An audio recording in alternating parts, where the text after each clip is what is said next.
চলো দেখি ঝিঙে আর আলুর কি অবস্থা হয়ে গেছে। বাহ, খুব ভালো, খুব ভালো।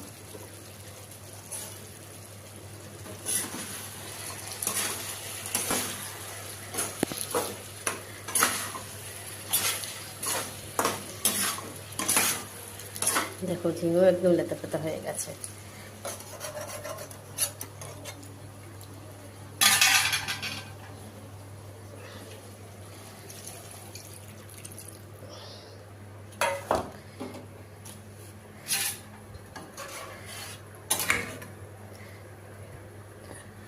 একসাথে মাছগুলো দিয়ে দিই।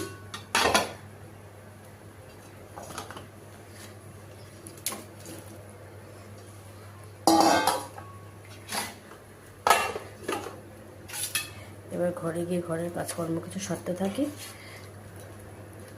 পুটকিটা এখন তো টয়লেট করে, মাঝে মাঝে হয়তো সপ্তাহে একদিন কিংবা পরপর 2-3 দিন হয়ে গেল, আবার 10 দিন পরে একদিন, পরপর আবার 3-4 দিন হলো না, তারপরে আবার একদিন হলো।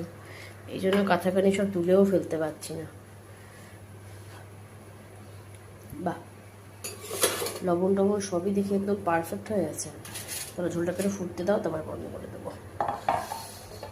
আর একটু ঝোল দিয়ে দিই, মিট তো ঝোল লাগে।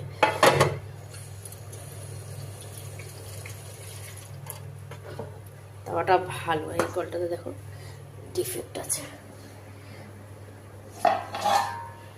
ঢেকে ঢেকে রান্না করতেছে না, প্রচুর মশা ঘুরছে, কখন যে রান্নার মধ্যে পড়ে যাবে।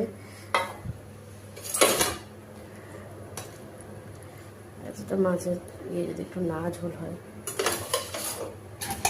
খেতে পারবে না। তো চলো এটা ফুটতে থাকুক। এদিকে অনেক দিন পরে এনেছি দুধ, 2-4টা জাল দিয়ে রাখলাম, সকালে ওকে বানিয়ে দেবো প্যানকেক। তো চলো এবার আমি ঘরে চলে যাব। রান্নাঘরে আলো আলো হয়েছে দেখতে পাচ্ছ তোমরা। এই একটা লাইট বন্ধ করে দেবো, একটা লাইট বন্ধ করে দেবো, ফ্যানটা বন্ধ করে দেবো। এই একটা লাইটে এই যে আলো। তো চলো, ঘরে জ্বলছে কতগুলো লাইট, একটা লাইট, ফ্রিজের লাইট, এসি চলে এসির লাইট, সব কিছুরই লাইট আছে।